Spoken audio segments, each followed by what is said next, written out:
Step 1.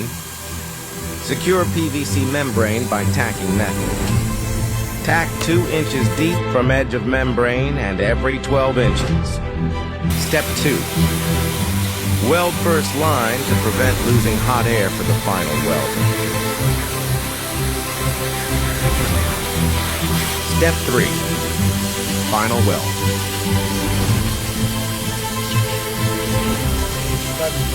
We can see that joint invisible. Join our Facebook page, Sacco Pool Daily Video with tricks and tips. Thank you for watching.